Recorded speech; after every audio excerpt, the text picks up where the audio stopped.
Está no ar, Papo de Subúrbio. Um local onde a cultura e a comunidade se encontram. Opa, Papo de Subúrbio é assim, cara. Você que tá chegando aqui agora, tá da segunda temporada do Papo de Subúrbio, você não pode perder, irmão. Já chega dando like, já chega mandando pra geral. E pra melhorar a situação, a gente tá cheio de novidade nessa segunda temporada. Tom, qual é essa novidade aí? Conta pra galera aí, por favor. É isso mesmo, Rafael. A gente fechou uma parceria incrível com a Irada. A Irada é uma marca suburbana que valoriza o que a gente tem de melhor, o orgulho de ser suburbano. Estampar no peito da onde a gente veio, além de memórias afetivas e gírias locais. E pra mim, ela trouxe uma super novidade que eu amei. Estampar no peito da onde eu vim, o Irajá, o Irajamaica. Chegou aqui, ó, Irajá é meu país, se liga. Olha só, agora eu estampo no peito da onde eu vim. Irajá é meu país. E você também pode fazer isso. Entra agora no site que tá aqui no QR Code e você vai ver a coleção inteira, várias camisas iradíssimas. E você, se usar o nosso cupom, vai ganhar até 15% de desconto. Não vai perder, hein? Corre lá, entra na Irada, vê o videozinho agora pra você ver a super coleção e estampa no peito o orgulho de ser suburbano.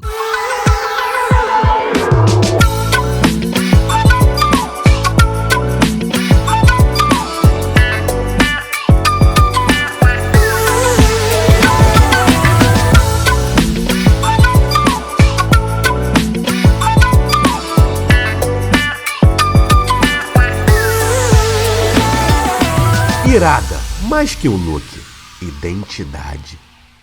Caraca aí, agora fiquei bolado, Tom. Cadê minha camisa, meu irmão? Só você que ganha? Qual é? Também quero. Quero ver quando a minha vai chegar, hein? Ó, já tô cobrando mesmo, porque aqui a gente cobra.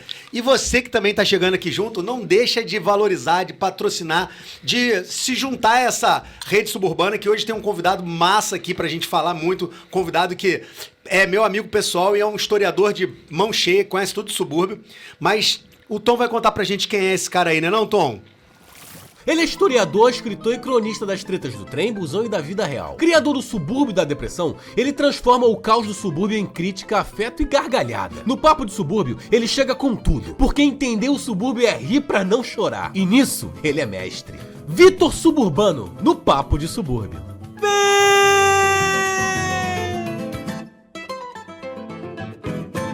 Agora que a gente já sabe que a gente tá com a parceria da Irada, você que quer comprar uma camisa dessa, eu já vou comprar a minha, ó, 15% com desconto pra quem for lá e comprar no cupom Papo de Subúrbio, hein? Não esquece, Papo de Subúrbio, desconto melhor que tem é esse. Cola lá. E também, quem quiser conhecer, quem quiser ler, quem quiser pesquisar e quiser entender mais da história do subúrbio, ainda mais que a gente tá gravando hoje, dia 12 de maio, dia de aniversário de nada mais nada menos que o grande Jamelão da Mangueira, e véspera do aniversário de Lima Barreto e do bairro do Meyer. Bairro do Meyer, que a gente vai passar por lá conversando com o nosso amigo, historiador, gente boa, Vitor Almeida, o homem do Suburbano Depressão, o homem do... Quais são os nomes dos seus livros, Vitor? Eu sempre esqueço, cara. Fala pra mim. Deixa eu acabar de mastigar esse torcida. Não, aqui. pode ir com calma, tranquilo. Bom, primeiro teve o primeiro livro, né? Primeiro tem o primeiro. Que foi um livro de crônicas que nasceram na página que ainda era no Facebook, que é o Causos, Contos e Crônicas, Suburbano da Depressão, Causos, Contos e Crônicas.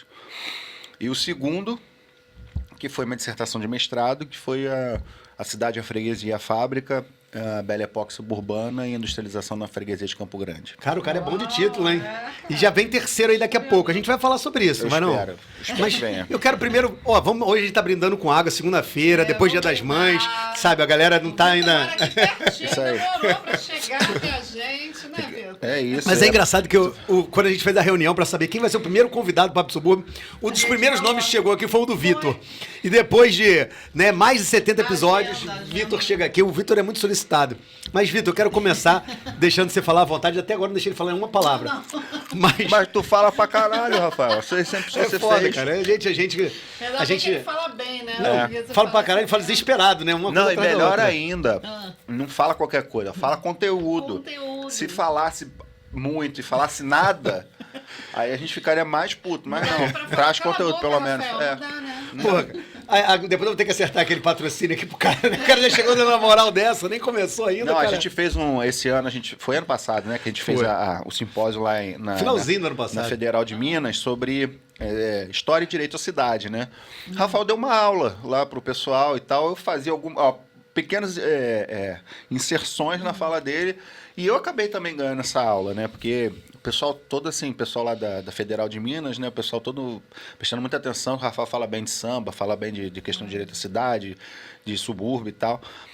E assim, a gente fez isso, né? Foi uma aula do Rafael num simpósio de semana de história da UFMG. Foi bem Mas bacana. se todo convidado for assim, eu tô bem, né? Você pelo menos com ego, né? Mas vamos lá, cara. Eu quero começar fazendo uma pergunta que eu nunca te fiz pessoalmente, mas gostaria de saber agora. Eu, Elane, nós que somos suburbanos, nós nos identificamos como suburbano e a partir de um determinado contexto histórico, né? A gente Sim. para e fala assim, cara, mas por que o subúrbio é depreciado? Por que olham diferente para essa parte fundamental da cidade? Pô, eu preciso entender, conhecer isso. Em grande parte, isso despertou em mim esse viés histórico de pesquisar e entender. Queria saber como surge o Vitor Almeida, historiador, e como surge o Vitor Almeida, historiador, que junta essa curiosidade histórica por entender e pesquisar os subúrbios cariocas. E acabou que o suburbano acabou virando meu CNPJ, né? Vitor Suburbano, né? Eu acabei me metendo também em negócio de partido e tal. Ah, vai sair como Vitor Suburbano na urna? Não vou sair nada. Então, eu sou da Penha, né? Historiador, não só filho do seu tempo, mas filho do seu lugar também, né? Eu sou da Penha, minha família toda é do IAPI da Penha. Meu pai e minha mãe são dali, né? Uma família extensa, principalmente da minha mãe, né?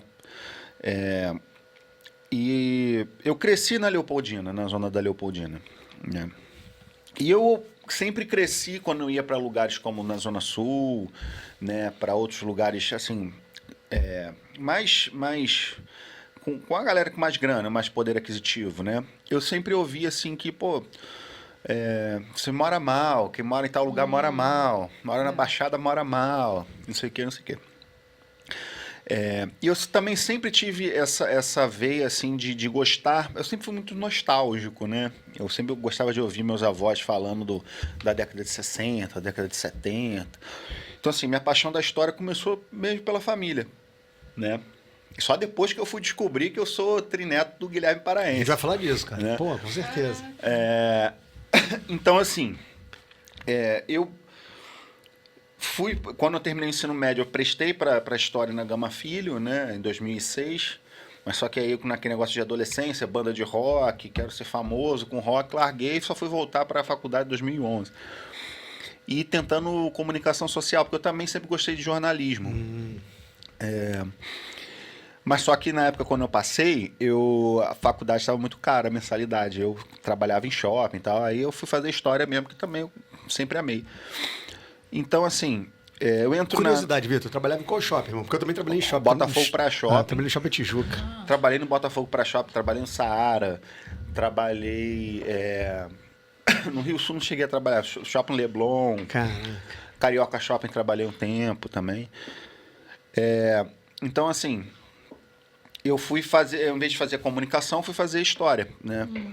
E aí eu peguei aquele período de transição da Gama já para o fim, né? No penúltimo período fechou a faculdade e tudo mais. Só fui terminar 2 anos depois, em 2017. Comecei em 2016, retomei em 2016, terminei em 2017 na FEUC, em Campo Grande, aí eu já morando em Sepetiba. Eu me mudo para Sepetiba em 2015.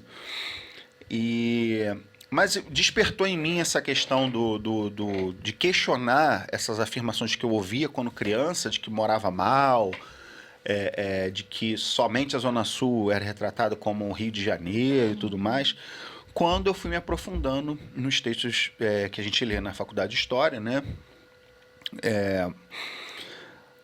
E fui voluntário do Centro de Memória do Ministro Gama Filho, né? E lá, assim, eu acho que a perda da Gama Filho, né? Se a gente ficar falando assim, vai bater a nostalgia e tal, foi um golpe muito duro, principalmente para a memória da Zona Norte, porque tinha muita coisa ali que contava a história de terras da Zona Norte, de personalidades que passaram por ali. Tinha diplomas de doutor honoris causa de personalidades mundiais, que foi dado pela Gama Filho. Então, assim, quando eu fui tendo mais contato com aqueles documentos ali. E eu olhava aquilo ali e falava, pô, tem uma história bacana, né? Por que era ruim? Por que é ruim morar aqui? Então começa aí, né? E aí, em 2012, aí começa a virada de chave, né? naquela onda de rede social, né? Você começa com Orkut, né? Essas coisas de redes sociais, 2004, 2005, né? Eu entro ali, mas ainda não tinha essa questão de consciência, né? Que desperta quando eu tô na graduação, né? E aí, com o advento do Facebook, que aí eu já trabalhando nessa área, tendo que pegar o 498 para ir trabalhar, todo esse movimento pendular que a gente faz. Ainda existia o 498, nem sei se existe mais. Tem. Então, Super se identifica, né? eu pegava o 498, ou então o 485, 497, mas o 497, ele ainda tem, mas eu acho que ele não passava ali. Que eu descia na... Não tinha nem o... Né, ainda tinha perimetral. Caraca. Né? Tu é velho, hein, Vitor? Então... Eu só sei disso porque eu sou historiador, estudo muito, né? Não é do meu então, tempo essas coisas, não. Então, eu quando estava trabalhando na loja de sapato, lá feminino, pô, me veio esse estalo, né? Pô, eu falei, vou fazer um negócio aqui só para ficar zoando mesmo, falando, né? Fazendo piada com o pessoal de Zona Sul, fazendo piada com o tijucano. Porque Saara é um entroncamento, você tem gente da Zona Sul, de todos os lugares do Rio. E aí eu cheguei em casa e fui fazer. Falei, vou botar aqui. Na época do Orkut você tinha essa moda do não sei o que da depressão, não sei o que with lasers, não sei o que. Falei, vou fazer aqui um subúrbio, vou fazer suburbano da depressão. Aí eu fui lá e fui fazer. Porque o intuito era justamente... Aí depois de um tempo que eu fui ver que não era depressão, era depreciação, que não tinha, né? Porque era justamente questionar pelo humor o porquê que nós éramos depreciados. Então eu começo falando das coisas do cotidiano também, né? O vassoureiro que passa gritando, né? A marmita, o ônibus cheio, esses lugares comuns. Mas também começo a trazer para o centro da piada o morador de Copacabana. Falar que Tijuca é subúrbio, que inclusive eu já até sofri ameaças por isso. Então, já me mandaram alerta para não ficar também zoando moradores de Copacabana, que quase também fui. Fui de Vasco da Gama. Fui contratado pelo Vasco, quase. E aí... Curicica também, Curicica, Rio 2. Até que o pessoal de Curicica, do Rio 2, não ameaçou mais falar que era invejoso. Então começa a trazer para o centro da piada essas pessoas que têm esses privilégios territoriais, né? E falar, pô, só junta aí num sobrado com 10 cabeças pra morar em Copacabana, só para falar que tá morando em Copacabana, mora mal. Então é assim que nasce o Suburbano da Depressão em 2012, dia 11 de agosto de 2012. E isso vai fazer 13 anos agora. Agosto agora, 13 anos. 13 anos. Caraca, bicho. Altos e baixos, né? Você teve um pico ali de mid e tudo mais, principalmente depois de 2015, depois do lançamento do primeiro livro e tudo mais. E hoje, né? Eu fico vendo, assim, fazendo uma retrospectiva, vendo o quanto uma brincadeira que eu não esperava que desse 100 seguidores quando eu fiz. No Facebook bateu quase 500 mil, hoje no Instagram tá com mais de 110, no X tá com 15. Eu só não fui para as outras plataformas porque eu não tenho mais paciência. Dá trabalho. Dá muito trabalho. E assim... As pessoas se identificaram, né, com as suas postagens. Se identificaram.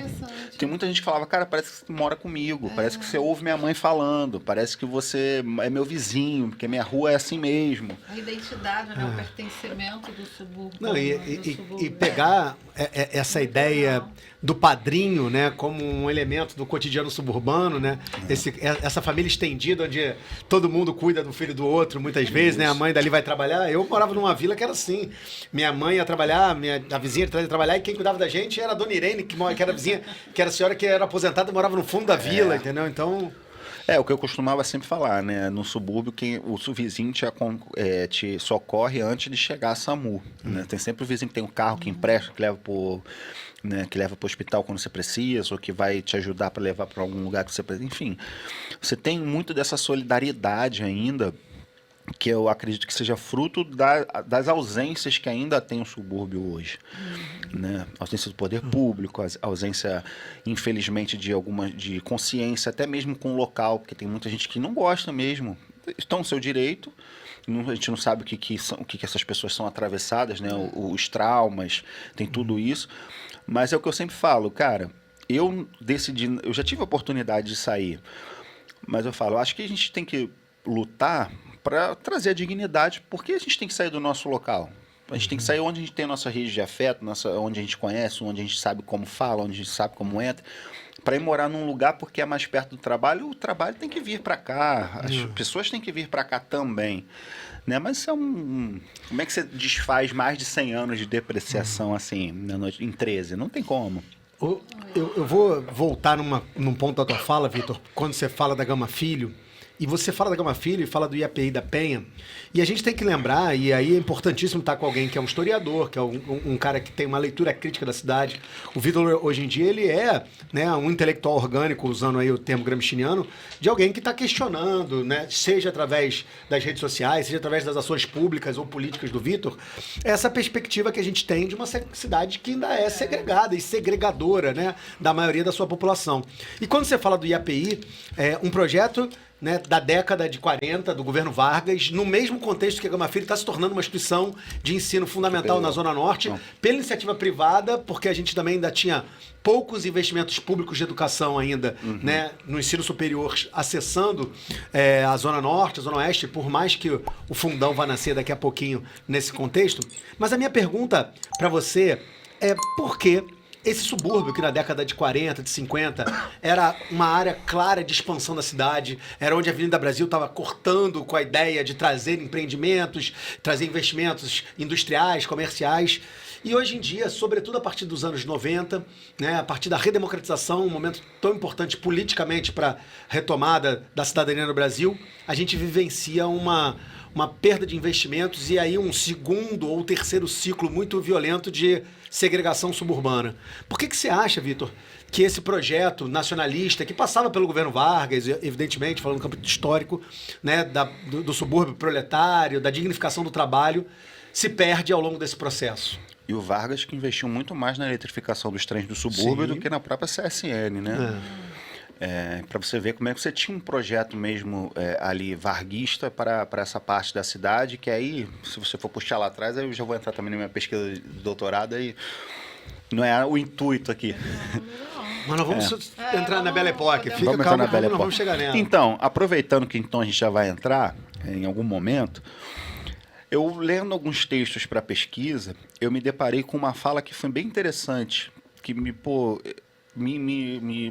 acendeu uma lâmpada assim, porque hoje, por exemplo, se você pega os grandes jornais do Rio de Janeiro, os diretores, os editores-chefes, os jornalistas de nome, né, os âncora, assim, âncora, não sei nem se fala isso, de destaque assim, num grande jornal, eles podem até ter nascido no subúrbio, mas não moram mais no subúrbio, né? E aí essa fala que eu vi num texto é bem marcante, porque fala o seguinte: o subúrbio ele não era longe, ele se tornou longe à medida que esses intelectuais saem do subúrbio e vão morar nas outras áreas da cidade, principalmente no final da década de 20, que aí já tem expansão para Copacabana, né? Para aquela região, que aí você tem todo um trabalho ao passar dos anos de construção dessa imagem, né, da beira-mar, né, que aí eu acho que se acentua até mesmo ali no contexto da Bossa Nova, né, que aí eu acho que o declínio do subúrbio começa ali porque essas pessoas não moram mais no subúrbio. E aí começa a se ver o subúrbio como um lugar do trabalhador precarizado, né, da falta de cultura, porque não é que não tenha, mas essas pessoas que mobilizavam essas redes, eu acho que elas saíram do subúrbio e os que ficaram não tinham a força, né? Por exemplo, do que a gente está fazendo aqui hoje, no momento de revolução da informação com os celulares, né? A gente está falando de outra revolução que já tem a IA, né? Os chats aí, enfim. Então a gente já está tendo essa oportunidade com essas ferramentas de informação de questionar todo esse período de depreciação no subúrbio e falar, cara, peraí, vocês podem até falar do subúrbio com os problemas que tem, com as ausências que tem, que a gente não é maluco de romantizar, né? Mas olha só como tem legal aqui. A gente tem o papo de subúrbio aqui, debatendo cidade pela nossa ótica. Você tem o Casarte lá em Cordovil, se eu não me engano, Sim, né? no caso do Artista Independente de Cordovil. Você tem o 100% suburbano ali em Ramos, você tem a galera lá de Acari, Fala Cari. Sim. Tanta Você espação tem... aqui, nossa.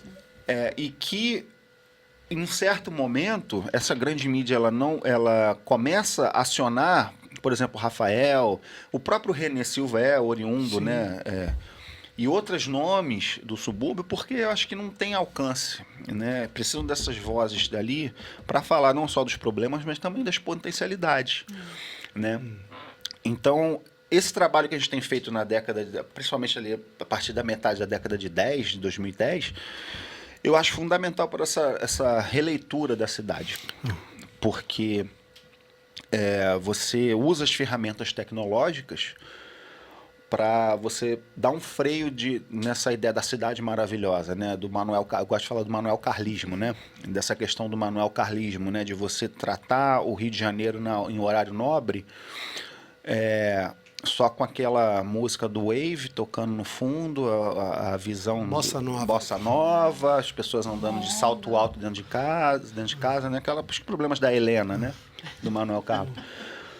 Então, eu acho que é isso, cara. Não, eu acho impressionante essa tua fala, porque você é um dos caras que é importantíssimo para esse movimento de contestação crítica. Eu acho que o papel da página Suburbana da Depressão, ela trouxe esse tom sarcástico, que faz parte do nosso cotidiano, até porque a gente tem que subverter essa dureza com humor, né, no dia a dia, mas ela repercutiu, porque hoje em dia, vamos ser bem sinceros, ter uma minissérie passando em horário nobre da Globo, como Encantados, ter uma novela que acabou de sair de circulação nas 7, mas que trazia, né, uma história voltada em cima de um ônibus, da trajetória da vida do morador suburbano, ter o sucesso de uma novela como teve Avenida Brasil, né? Ou seja, demonstra que há uma identificação da maior parte da cidade que mora nos subúrbios em se ver ali, né?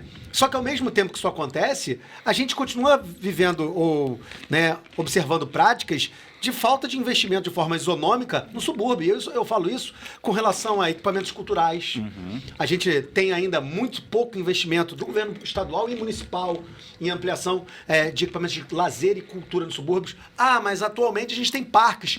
A gente citou Piedade, a Gama Filho está caindo, acabou, né, e agora está surgindo um Parque Piedade. Mas isso ainda é muito pouco, porque a gente perdeu uma instituição de ensino fundamental, referência, né? Minha mãe se formou na Gama Filho, o Vitor se formou no Gama Filho, né? Eu era atleta da Gama Filho. Estou dando exemplos aqui de uma forma muito pequena da abrangência que ele tinha. Então, o Parque Piedade, que tem que existir de fato, porque a gente está falando da área de planejamento 3 com menor cobertura vegetal da cidade, com menor equipamentos de lazer e cultura, mas ainda é muito pouco em comparação ao que, né, a gente precisa promover de uma revolução por direitos da maioria da população suburbana no Rio de Janeiro, né? Justamente. Eu acho que também há o fato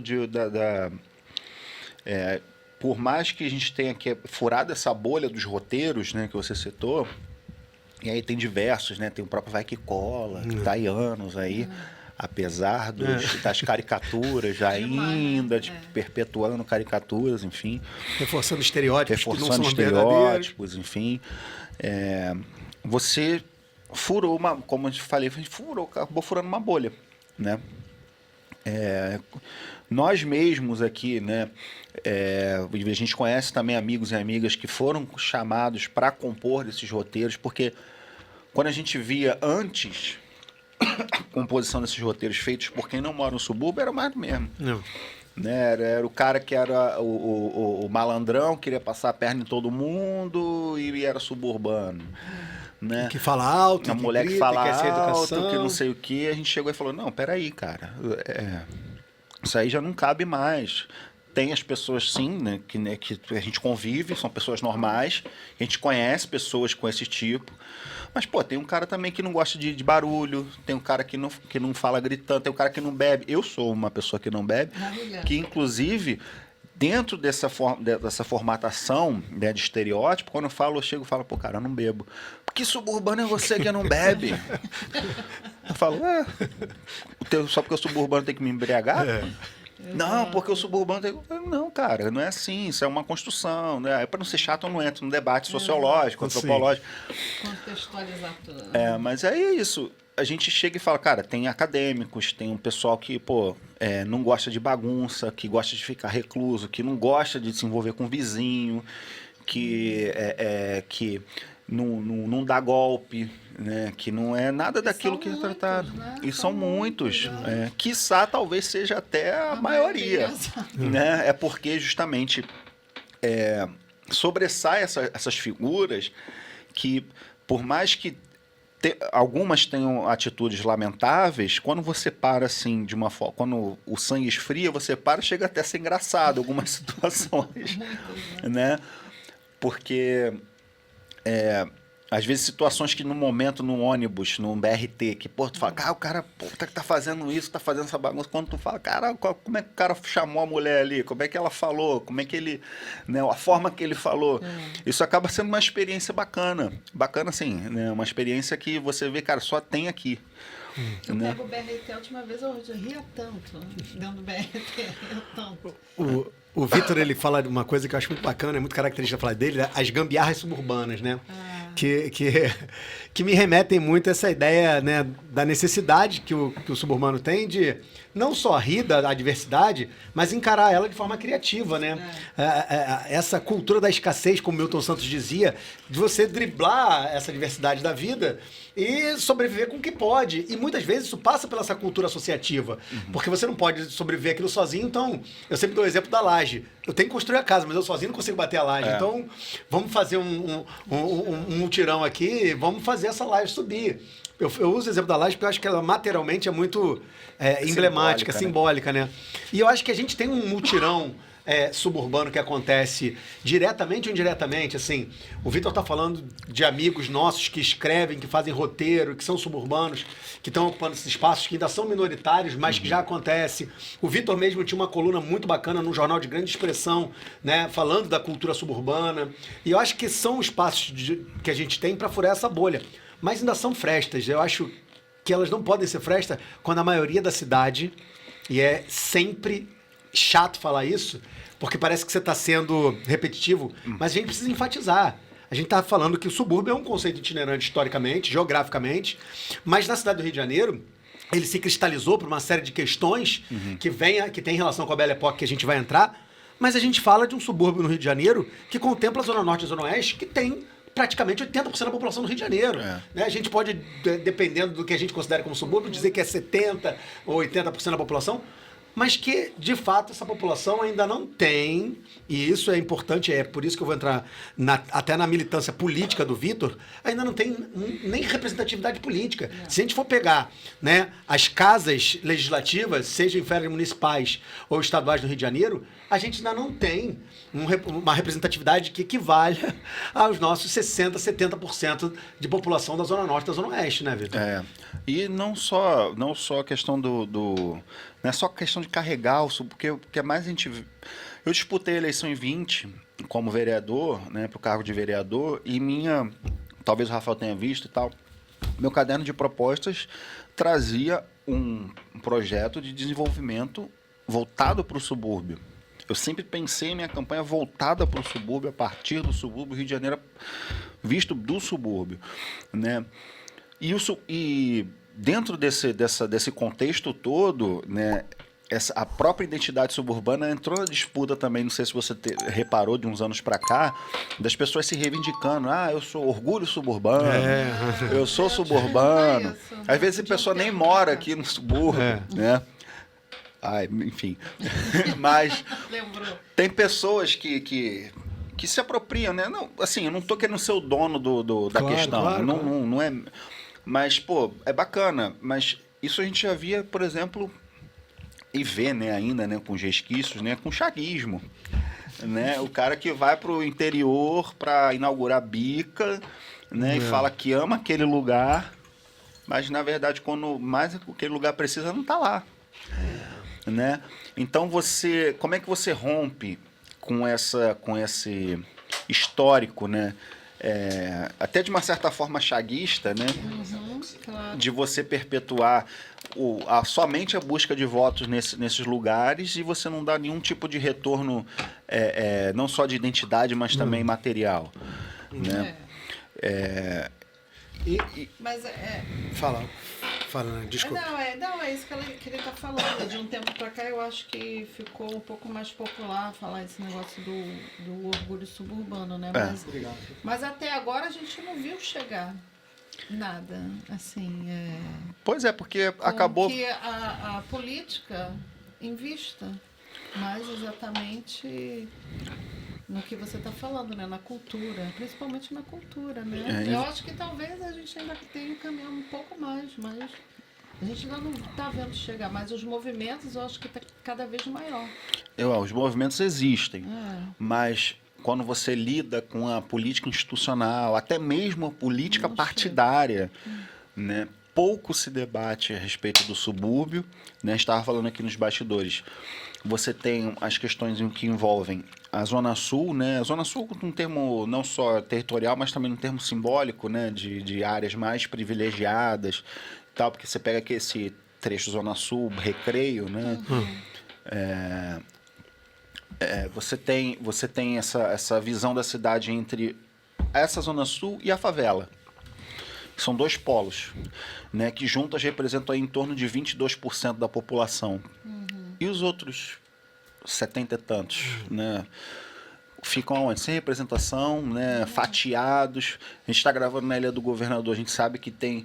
Até um tempo tinha representação, hoje já tem uma disputa de tantas representações, teve um hiato sem representação, né? Você vai para Madureira, você tem uma disputa, vai para a Zona Oeste, você tem outros tipos de disputa, você tem outras lógicas, né? E que, de fato, nenhuma leva assim, vamos pensar um desenvolvimento aqui, lembrando do Vargas. A gente está num momento pós-pandêmico que o papel do Estado se faz muito presente para a reestruturação dessas partes da população, né, da sociedade que foram atingidas, né? E aí, a gente vai retomar a industrialização nos subúrbios, né? Revisitando as questões ambientais, né? Que hoje também se fala das questões ambientais, que as nossas baías de Guanabara e Sepetiba são vítimas disso, né? Que eram balneários belíssimos, até a década de 70, mais ou menos, né? Porque, por exemplo, desmobilizaram a feira de Acari, mas aquela força produtiva vai para onde? Está tendo um trabalho efetivo de realocar aquelas pessoas que trabalham. Era ilegal. A gente está debatendo isso, está debatendo trabalho. Né? Não vou também ser moralista aqui de falar que, os caras estavam errados e tal, porque a gente vive numa população que a maioria é precarizada. Né? Você tem ataques diretos aí às leis trabalhistas, né? Às questões de amparo, enfim. Mas também você tem que amparar essas questões das iniciativas particulares das pessoas. E aí, o que a gente vai fazer? Como você falou das questões que não chegam às políticas públicas. Vamos falar de pulverização do fomento, dos fomentos. Né? Você tem aí fomentos da cultura, por exemplo, né? Até onde a última vez que eu acompanhei, acho que foi 2021, que Botafogo continuou sendo o lugar que teve mais fomentos, porque algumas empresas de captação, a maioria das empresas de captação estão lá. Né? Eu vou dar só um exemplo, mas é para polemizar mesmo, que eu já falei isso antes aqui, em referência ao show da Madonna, e agora pego o show da Lady Gaga. Qual o show que você lembra que aconteceu no Piscinão de Ramos? Qual o show que você lembra que aconteceu em Sepetiba? Qual o show que você lembra que aconteceu com um grande investimento, né, público-privado, porque foi uma associação de interesse para fazer aquilo acontecer? Mas Copacabana é historicamente um cartão postal de cidade. Porque foi construída para ser. Porque houve um projeto, né, de uma certa elite carioca durante, inclusive a Belle Époque, no centenário da independência, para que tivesse um túnel, para que tivesse um hotel ali, onde era um areal originalmente. Então, por que esse investimento também não acontece no subúrbio? Eu vou dar um exemplo clássico. Nosso programa está indo a hora em junho, mas a gente está gravando hoje na véspera do aniversário do Meyer e de Lima Barreto. A gente está falando num ano que o Rio de Janeiro é a capital mundial da literatura, está falando de um lugar que tem um dos maiores escritores, né, brasileiros fundamentais, que vai fazer aniversário de 144 anos, né, e junto com o bairro do Meyer, onde ele morou, na região do Grande Meyer. E qual é o evento que vai acontecer? Na mesma semana, aniversário da Praça Sans Pena. Tô dando um exemplo para você pegar. Ou seja, tem um investimento maior no aniversário de uma praça do que, né, de um escritor, do que de... E aí eu podia estender esse exemplo para o aniversário do Dia Nacional do Choro, aniversário de Pixinguinha, o que a gente teve de significativo. Posso falar que dia 24 agora vai ser aniversário de Madureira. Cadê o grande evento do dia do aniversário de Madureira, 412 anos. Posso falar que dia 25 são 125 anos da Fiocruz, né? Que é de 1900. Qual é o grande evento que o Museu da Vida lá em Manguinhos vai abrigar? Tá entendendo o que eu tô querendo dizer? Eu tô pegando o exemplo do show da Lady Gaga. Ah, você é contra a Lady Gaga, não queria que tivesse o show. Pelo contrário, eu acho que a economia criativa tem que estar bombando na cidade inteira. Eu acho que cultura tem que estar bombando na cidade inteira. Mas na cidade inteira, né? Não adianta a gente fazer um show na Praia de Copacabana e botar cerca, e botar detector de metais e botar uma série de impeditivos para que a população da Zona Norte, da Zona Oeste tenha acesso. Tô dando alguns exemplos que isso é para ser polêmico mesmo, para a gente pensar e refletir, sabe? Aí eu me remeto àquela menina do documentário do Dia de Praia, né? Falando, o que esses humanos estão vindo fazer aqui? Que é um documentário dos anos 80, né? E também, eu acho que as opções no subúrbio, elas acabaram sendo sufocadas, né? Porque, pô, a gente está falando de Rio de Janeiro, uma cidade que cresceu à beira do mar, que a economia sempre foi dependente, de uma certa forma, até se estruturar a indústria e tal, dependente do mar, né? E aí, as grandes praias que você tinha de acesso para os suburbanos, como a gente falou anteriormente, hoje praticamente não existem mais. Você não tem mais a Mariangu, você não tem mais Ramos, Sepetiba, se você entrar, provavelmente você tem uma doença de pele. Uma doença de pele. As praias da ilha. As praias da ilha do governador. Nossa, maravilhosas, cara, são lindas. Inclusive, nessas voltas que a cidade capitalista dá, antes da Barra da Tijuca, a ilha do governador era um sonho de consumo. Morar na ilha do governador... Era o Jardim Guanabara, né? Isso a gente está falando da década de 50, 60, 70, né? Que Barra já é 80, né? Naquele molde de Miami, né? Mas assim, a Ilha do Governador era o auge, né? Você morar na Ilha do Governador era um sinônimo de distinção social, né? E isso vem desde o começo do século XX e tal, por essa questão do isolamento da cidade, enfim. Então, acho que teve esse esvaziamento das praias do subúrbio justamente por isso, né? Esses locais se tornaram longe. Aí eu gosto muito de enfatizar a questão do longe, da concepção de longe. Porque quando o longe é do eixo centro-zona sul barra para cá, é um longe depreciativo, né? Pô, o que eu vou fazer lá em Campo Grande? Pô, longe pra caramba, é longe. Territorialmente daqui onde a gente está, é longe. É longe. Mas não é a mesma distância o cara sair de Campo Grande para ir para Copacabana? E por que a gente tem que fazer esse deslocamento sem reclamar? Né? A gente não pode se reclamar, tá com inveja. Pô. Porque você queria estar morando aqui. Cara, a gente mora na mesma cidade, gasta o mesmo tempo porque é ruim de eu chegar para ir. Também é ruim de eu sair daqui para ir. Porque é o mesmo ônibus praticamente, é mesmo. Você mora longe, né? Você mora... Não, você mora longe de mim, né? Eu até relativizo esse longe, Vitor. Sabe por quê?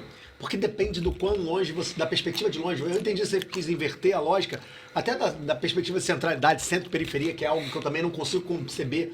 Por que eu sou periférico? Quem determinou que ele é o centro? E centro de referência ao quê? Né? Para mim, o centro, né, eu sempre brinco com a frase do Milton Santos mesmo, que o mundo é o que se vê de onde se está. Então, se a gente está aqui é o centro. Mas eu vou dar um exemplo. Como é que alguém pode dizer que Campo Grande é longe, saindo do centro da cidade, se esse mesmo cara sai e vai para o Recreio dos Bandeirantes e percorre uma quantidade de quilômetros muito similar ao que ele percorreria? Como é que alguém pode dizer se é longe, se a história de ocupação da cidade, se a primeira grande estrada de integração do Rio de Janeiro, que era o Caminho Imperial, ligava Santa Cruz, né, do Rio de Janeiro, e era um caminho viável de se ocupar. Como é que alguém pode dizer que é longe se o trem, né, que ainda hoje, com todo o sucateamento, desloca a população 30, 40 quilômetros em aproximadamente 1h30, entendeu? enquanto você demora, às vezes, né, esse mesmo tempo para sair do centro da cidade e chegar em Botafogo, num trânsito brabo da Real Grandeza ali, um trânsito brabo da São Clemente, da Voluntários. Essa referência de longe, perto, ainda continua sendo uma referência da ótica daqueles que detêm o capital e que querem que a cidade especule para um caminho, né? Um caminho, justamente. Aí a gente volta àquilo que a gente falou. O subúrbio se tornou longe.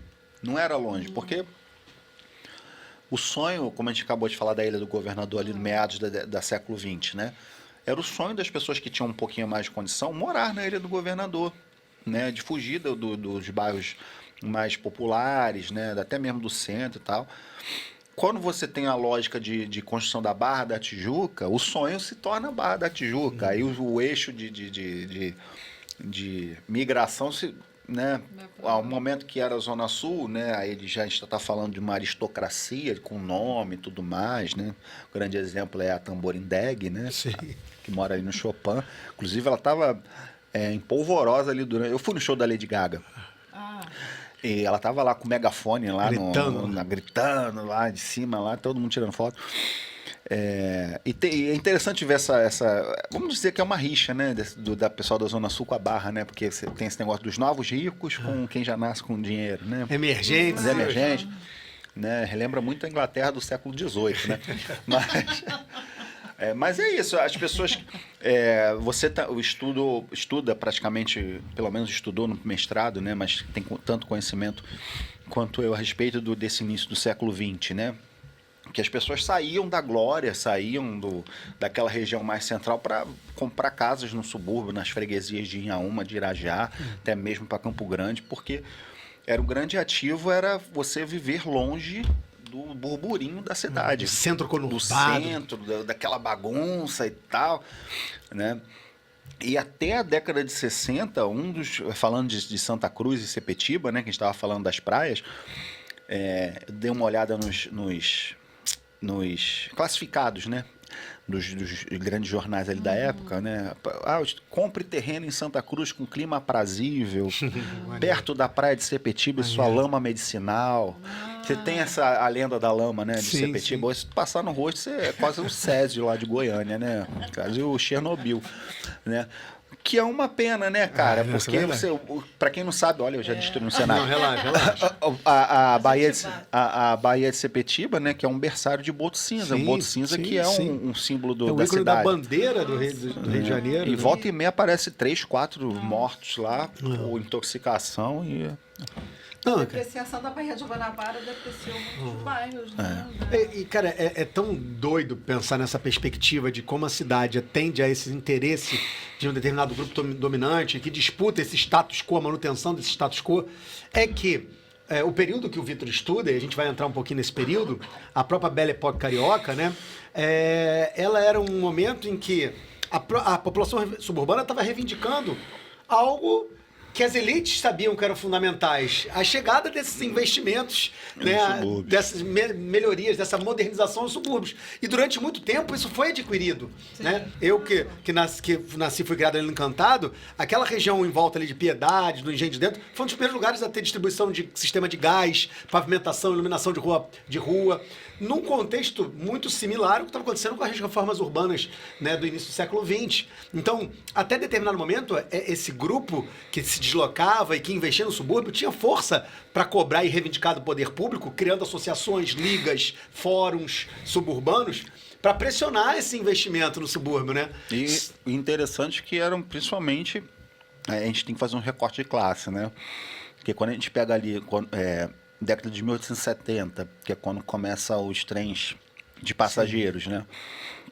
Quem vai se juntar a essa luta justamente são os especuladores fundiários, né? Porque os grandes loteamentos, fazendas dos subúrbios começam a serem vendidos, são construídos lotes, que vai comprar lotes sem um acesso.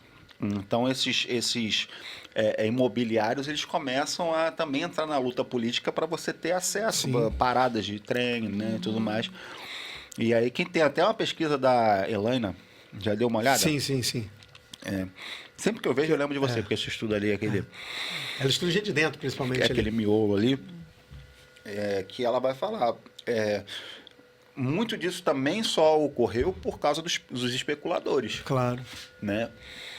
Porque talvez se fosse só o público, o grande público, o povão, né?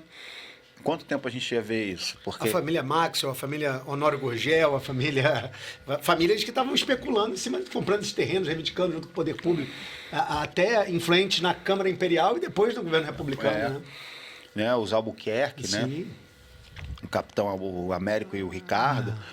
Né? Legal ver esses caras, porque esses caras eles saem desse eixo da glória, como eu estava falando, né? Desse, hoje considerado centro-sul, né? Como é que é? Centro estendido. E vão morar no subúrbio. E é isso que o Rafael fala.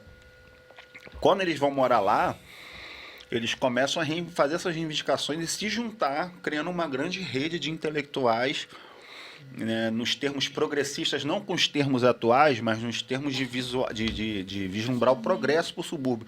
Eu acho, né, aí já entrando um pouco na minha pesquisa, talvez alguém já tenha visto isso, mas eu estou percebendo isso agora, que eles tinham um projeto de construção de uma nova cidade. Já apontava, né? Já apontava para o subúrbio. Que é a construção de uma ideia, não só material, de uma nova cidade a partir do subúrbio. Não é mesmo? Devido a... De onde você achou alguma evidência? Então, alguns deles, eles partilhavam, eles eram florianistas, né? O que é o florianismo, né? A grosso modo falando? Você tem ali um ideal exacerbado de modernização, de levar a república até as últimas consequências, né? O ideal de república, né? Muito signo do positivismo também. Uma coisa do progresso, né? E tal, o civismo e tal. Porque, por exemplo, Xavier Pinheiro, quando a Gazeta Suburbana, em 1911, propõe a construção de um clube ideal, né? Um espaço para se debater cultura, ter saraus. No subúrbio, Xavier Pinheiro vai responder: porra, vocês estão me chamando para isso de novo?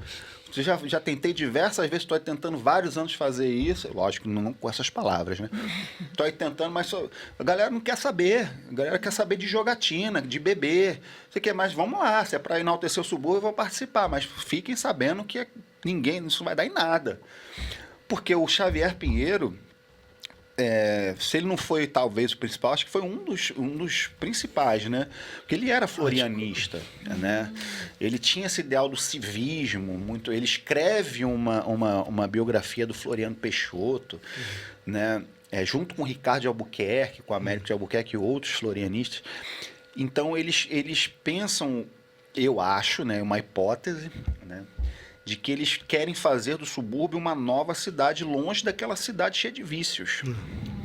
Né? É até importante para quem está assistindo e que não tem esse conhecimento histórico, porque a gente está falando de um momento em que não havia ainda essa noção que a gente tem hoje, que o subúrbio é um lugar, né, feio, sujo, perigoso, ruim. Pelo contrário, havia uma noção de que o subúrbio era o espaço onde a cidade podia se expandir e investir. Gente, Quintino Bocaiúva, líder republicano fundamental, tem seu investimento, sua casa, seu patrocínio na antiga fazenda da Bica ali, no antigo, né, Cupertino. Ou seja, era um lugar onde eles evidenciavam que aqui é o meu espaço, aqui é onde eu quero morar, e aqui é longe desse centro que está cheio de doenças, de uma cidade que era conhecida como o túmulo dos imigrantes, onde as revoltas estouravam, onde o maior contingente de escravizados no pós-abolição ia ocupando, né? Então é importante entender que muitas dessas pessoas acreditavam de fato que precisava ter um projeto, e esse projeto era intelectual, era um projeto econômico de uma elite suburbana. Eles, né, inclusive a própria perspectiva de suburbano durante um tempo brigou com a ideia de valorização dessa elite, para que ela pudesse mostrar que não era qualquer pessoa que estava chegando no subúrbio. Quando Lima Barreto diz que o subúrbio é um refúgio infeliz do proletariado honesto, isso ele tem uma crítica nele, que essa galera que está chegando sabe o seu papel no subúrbio, né? Eu acho que é mais ou menos isso que o Vitor está dizendo. Existia um grupo que queria investir nos subúrbios. Você pega vários desses jornais que o Vitor estuda, que ele usa como fonte para as pesquisas dele, são jornais de uma elite que investia no subúrbio, que investia em Piedade, o ex-suburbano, o progresso suburbano no Engenho de Dentro, porque tinham negócios ali, porque estavam vinculados a interesses econômicos e políticos locais. Então é importante que a gente entenda, né, Vitor, que é um momento em que a cidade ainda está existe uma disputa muito grande por essa expansão da cidade que tinha que se dar, né? E que tinha que passar obrigatoriamente pela Zona Norte, pela Zona Oeste. Norte. E Zona Oeste, acho que talvez o grande... Fora a fazenda de Santa Cruz, né? Acho que o grande símbolo desse progresso, né, do que eu chamo da Belle Époque suburbana, justamente por causa dessa elite pensante, que está ali pensando o subúrbio, pensando como um local novo, né? Vamos dizer novo, né? Pautado pelo progresso positivista, né? Rompendo com o passado, né, dos ganhos materiais e tal, e também muita transformação cultural, né, com os saraus, com a exaltação das datas cívicas, né, tudo mais. A grande expressão da Zona Oeste, do que hoje é a Zona Oeste, é a Fábrica Bangu, né? A Fábrica Bangu, que entre 1903 e 1919 vai ter à frente o João Ferrer, que foi o espanhol que modernizou a região, né? Transformou o entorno ali numa company town, né? Uma cidade-fábrica, tudo mais regida por regras, tinha a própria polícia, aí vai surgir o Bangu Athletic Club, vai surgir o cricket, vai surgir Há quem diga que o futebol chegou no Rio de Janeiro primeiro em Bangu, né, em 1893, antes do Charles Miller em São Paulo. Miller. Então, assim, inclusive meu doutorado eu ia estudar essa questão da Belle Époque pelo viés da Fábrica Bangu, da Belle Époque suburbana, né?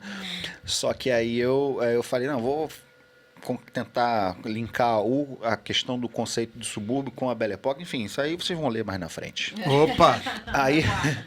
Aí Bangu que faziam excursões para conhecer a fábrica, né? Era levar autoridades A internacionais. High Society ia para os desfiles para ver os novos cortes, as novas cortes, né? Você tinha ali os passeios para ver a construção mesmo da fábrica, do cassino, como foi feito, as indumentárias que eles colocavam, as figuras. Então, assim, você tem, como a gente falou, né, e o Rafael também falou, você tem pessoas que pensavam nessa cultura suburbana, né? E assim, olha só, nós somos distintos, a gente está pensando num novo ideal de progresso, de cidade, e esse progresso passa pelo subúrbio. Você tem aí os jornais, né? Comércio Suburbano, Progresso Almanac Suburbano, Almanac Suburbano, O Suburbano. Na ilha tinha um jornal chamado O Suburbano. Você tinha O Subúrbio, né? Do Xavier Pinheiro. Xavier Pinheiro, que era filho do José Pedro Xavier Pinheiro, que foi o tradutor da Divina Comédia, né? Que foi... Isso eu não sabia. Sabia, não? Você procura aí, José Pedro Xavier Pinheiro. Ele foi, acho que se eu não me engano, foi o primeiro a traduzir a Divina Comédia de Dante. Bacana. Né? Ele ganha destaque com isso, eu acho. Então, assim, você tem essas pessoas que pensavam subúrbio a partir da modernidade. Você tem a modernidade lá que a gente estuda na escola, Bota Abaixo, Rodrigues Alves, Pereira Passo e tudo mais, que são pessoas que são gestores que têm um ideal de progresso diferente do ideal de progresso do Império, né? Aliás, não o Pereira Passos, mas o Rodrigues Alves a partir do Pereira Passos, sim. Porque o Pereira Passos ele tem um olhar de progresso ainda muito pautado pelo Império, porque ele se formou no Império, né, conheceu o Imperador, né, fez o primeiro plano. Foi da Comissão Imperial de Melhoramentos. Foi diretor da Estrada de Ferro, Dom Pedro II ainda no Império. Ele fez todo o projeto para o Dom Pedro II ali, para as reformas que aconteceriam ainda no Império. O Dom Pedro, não quero saber disso não. Aí quem bota em prática é o Rodrigues Alves, né? Por causa dessa perspectiva de império, de progresso, né? O Pereira Passos ainda tinha essa visão de progresso ainda do império, que era... O que é o progresso? É uma questão mais espiritual, mais cultural, né?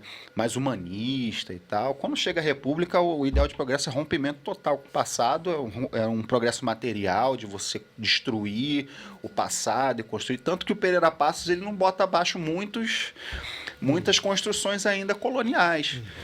Né? Porque tinha essa perspectiva de, olha... Esquecer a memória, né? Se o Rio de Janeiro, se o Brasil hoje, o Rio de Janeiro enquanto capital, está se tornando um grande país, é porque tinha um povo lá atrás da onde viemos. Né? Tanto é que no Teatro Municipal você tem a sala lá da Mesopotâmia, não? Sim. Mesopotâmia, a sala de baixo. A sala de baixo. Você tem onde o prédio da Câmara dos Vereadores é do século XVIII ainda, né? Então ele não coloca abaixo. O pessoal ele fala, ele botou abaixo. Nem tudo ele botou abaixo. Ele vai salvar as estátuas de deuses gregos que foram derrubados, que iam ser destruídas no cais da Imperatriz. Ele não deixa. Vai remanejar uma série de chafariz, série de porque ele não equipamentos. deixa destruir muitos símbolos do Império. Ele vai construir a vista chinesa, porque era um grande império também. Entendeu? Então tem toda... tô fazendo uma propaganda do livro do lado do professor André Nunes, lá da UERJ, né? Que é a Grande Reforma Urbana. Porque ele faz ele tenta fazer uma grande... ele tenta dar peraí, Pereira Passos não foi tão escroto assim, não. Vamos dar uma olhada aqui mais ou menos o que ele tentou fazer, que tinha uma lógica por trás daquilo. Se ele não fizesse, a gente ia perdendo nossa memória. E tem uma coisa que a falta de conhecimento histórico produziu, que é o paradigma do subúrbio criado por Pereira Passos, né? Que é um equívoco histórico, porque você pega os recenseamentos de 1872 até 1880, depois até 1900, você vê que a taxa de crescimento das freguesias de Irajá em Auma era 110, 130%, muito antes das reformas urbanas do Pereira Passos acontecer. Ou seja, a população suburbana já se adensava e crescia mais do que as outras áreas da cidade muito antes de uma reforma. Então essa ideia de que foi o Pereira Passos que construiu o subúrbio é um equívoco que a gente reproduz academicamente, botando a culpa dele como se ele fosse o grande demolidor da cidade. Quando esse projeto de reformulação já tinha sido colocado, pelo menos em evidência com Barata Ribeiro, e vai se expandir até o Carlos Sampaio, até os anos 20, 30, entendeu? Com o plano Agache, 40. E tem uma coisa, né? Uma coisa que é bem simbólica para quem passa ali no entroncamento da Rio Branco com o Presidente Vargas, ali atrás da Candelária, você tem uma estátua do Pereira Passos ali. Se você olha, ele está olhando em direção à Zona Norte. E ele está com uma planta... Caneta e uma planta. Uma planta de arquitetura, de engenharia, sei lá que é arquitetura, de urbanismo, né? Assim, olhando para a Zona Norte. Ou seja, ele já tinha esse ideal de construir a cidade nesse rumo. Ele acompanhava, né, para o que já apontava, né, a construção da cidade para a Zona Norte. Então, é legal você ver esses símbolos da cidade, assim, que são as estátuas, né? Quando você para fazer a leitura simbólica das coisas, é bem interessante. E pegando esse gancho do simbolismo, eu quero falar de clubes suburbanos, porque eu quero entrar numa curiosidade familiar do Vitor, importante, mas além disso, que ainda vai dar um livro que ele vai fazer ainda. Mas... Dá tempo, né? Não, é porque tá pitando meu relógio aqui, é negócio de jornal. Não, pode ver aí, fica tranquilo. Aqui não é papo subúrbio, irmão. Se quiser ligar, ver. O Vitor tem um filhinho pequenininho agora, tem que estar ligado também. Se a creche não tá ligando, nós vamos falar disso também. Mas eu quero pegar esse gancho, já que você está falando da tua pesquisa, que é uma pesquisa muito densa, e é fundamental que a gente conheça o trabalho do Vitor. Você que está aqui até agora, que ainda não segue o Vitor, não está nas redes dele, ainda não comprou o livro dele, ainda não deu uma moral no projeto que o Vitor faz, e você que nem a Irada que está aqui patrocinando a gente, que quer chegar e conhecer o projeto do Vitor e patrocinar também, como é que faz, Vitor, para te achar? Tem o @Suburbana Depressão, né? A gente vai botar aqui embaixo o @Suburbana Depressão. Ou @Vitor Suburbano RJ. Cara, a gente tem que colaborar, a gente tem que chegar junto nessa rede suburbana, tem que fortalecê-la o máximo possível. Você que tá aqui, não esquece de fazer isso, hein? Mas eu quero pegar um gancho com a relação dos clubes suburbanos, por quê? O Vitor fala dessa identidade, dessa elite suburbana nesse momento, e ela é muito bem representada pelos clubes suburbanos, né? Clubes que tinham esse viés do caráter social, né? Da população suburbana, que são todos centenários. E você estava falando, eu fiquei pensando aqui, você falou do Bangu, você falou, aí eu lembrei do Madureira, que faz aniversário também, foi em 1914, lembrei do Mackenzie, que é 1917, 14, 17 ali também. Então eu comecei a pensar que esses clubes sociais, que essa elite suburbana produziu para forjar em grande parte essa ideia de progresso, de modernidade, são símbolos que estão até hoje aí resistindo. E alguns deles, inclusive, com atletas de tiro. Então eu quero chegar nisso. Né? Eu quero chegar primeiro nessa questão da importância dos clubes suburbanos, se na tua pesquisa você passa por isso, porque eu sei que teu pai é um gestor de um clube suburbano importantíssimo. Então eu queria bater um papo sobre isso, qual é a tua relação, a relação do teu pai, né? Como é que surgiu essa história, e depois eu quero falar dessa herança familiar aí. Tá. Então, meu pai, ele foi jogador, né, de futebol. E o tio dele, tio avô também, né? Meu pai foi jogador do Fluminense. Jogava bem, Vitor? Jogava. Jogava assim, de quê? Zagueiro. Zagueirão. Central, é. E o tio dele jogou no Flamengo, né? O Bolero, que foi zagueiro e tal. Joga aí no Google, vocês vão achar. Então, assim, a minha família sempre teve esse viés pro esporte também. Família paterna, né? E é legal porque eu sempre tive contato com futebol, principalmente por causa do meu pai, e desde até um certo tempo eu nunca liguei. Tipo, chato, tem que vir aqui ficar. Eu criança, né? Ficar sentado um monte de adulto ouvindo falar 2, 3 horas, falando de jogo, falando alto no telefone, coisa chata, eu nunca liguei. Agora, depois de mais velho, que eu comecei a atentar para essas coisas, para assistir o futebol, né? Tudo mais, também sou tricolor. Eu também, Aí. É tricolor, mas deu entrevista pro Zico, tá? Zicão, Mengão, mas aí é o Zico. Mengão. Foi o que eu falei pra minha esposa. Eu falei, pô, é o Zico. É o Zico, não é qualquer pessoa. Né? Eu fiquei nervoso. Na véspera eu fiquei nervoso. Eu falei, cara, amanhã eu vou estar falando com o Zico. Eu falei pra minha esposa, vou estar falando com o Zico. Uma pessoa que muita gente daria tudo pra estar ali do lado. E eu fiquei muito nervoso, muito nervoso. É super simpático, assim, gente como a gente, né? Muita gente boa. E aí, quando a gente vai parar, quem a gente estuda do nosso conhecimento, para quem bem afiado para falar dessas questões de futebol, de esporte no subúrbio, é o Vitor, né? O professor Vitor Melo. Vitor né? Melo vai vir aqui. Vitor já me prometeu vir aqui, só que ele tá morando lá em Niterói e aí tá difícil a gente fazer essa ponte, mas ele falou que vem. Assim, o cara tem artigo pra caramba de futebol, de atismo, de jockey, pismo e tudo, e muitos passam pelas modalidades no subúrbio no final do século XIX e início do século XX. Então, assim, muito do que eu... Vocês escreveram um artigo juntos, né? Falamos do Guilherme Paraense. Sim. A gente já vai entrar lá. E aí, quando a gente vai pesquisando, né, foi fundamental estudar história para reforçar essa minha questão suburbana.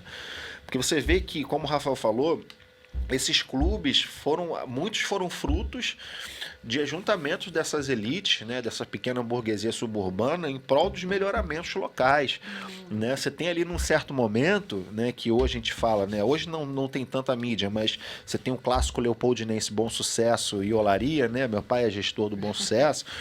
Olha só, cara, o cara nasceu para ser suburbano mesmo. O pai do cara é diretor, gestor do Bom Sucesso, cara. Olha aí. E em certo momento, as diretorias dos dois clubes se juntaram ali na década de 10 ainda, porque o Bom Sucesso é de 13 e o Olaria é de 15, né? Se juntam para reivindicar melhoramentos ali para aquela orla, construção de um balneário ali, né? Onde hoje é a Avenida Brasil, que não tinha Avenida Brasil ainda, né? Porque ali você tinha... Você ainda tem o Remo começou a ser implementado no estado do Rio de Janeiro. Tem o Carioca Yacht Clube ainda, lá, você tem o Yacht Clube. Tem Yacht Clubes ali ainda em funcionamento, onde hoje é o Complexo da Maré. Né? Então, assim, os clubes foram muito importantes para a construção da identidade suburbana, porque é onde essas pessoas se reuniam. Né? O Bangu, por exemplo, só foi se estruturar com a entrada do João Ferrer, né? Porque o gestor anterior da fábrica não deixava, combatia os operários de jogarem futebol. Né? E junto com o futebol você tinha o tênis, o cricket, você tinha outras modalidades, porque também está falando de um momento que você praticar esporte era uma distinção social, né? Você era um sportman, né? Você tinha aquela ideia do progresso, né? Que a gente falou do progresso material, do rompimento com a estagnação, né? Aquilo tudo. A República vai trazer, não, você praticar o esporte, você está rompendo, você está se... você vai conquistar pelo mérito, é esforço seu, você quer o seu DNA, é darwinismo social puro, né? Tem um viés, inclusive, eugenista, né? Eugenista. Vamos trazer descendentes europeus que vão trazer esse espírito. Esse espírito, né? O cara conquistou, ele pratica esporte, olha como é que ele é forte e tal. Tendo uma representação, está falando da Primeira República, né? E aí, dentro desse... Deixa eu só pegar um gancho antes de chegar nisso. Lá com teu pai, você chegou a fazer um projeto de levantamento memória, história, contribuiu para...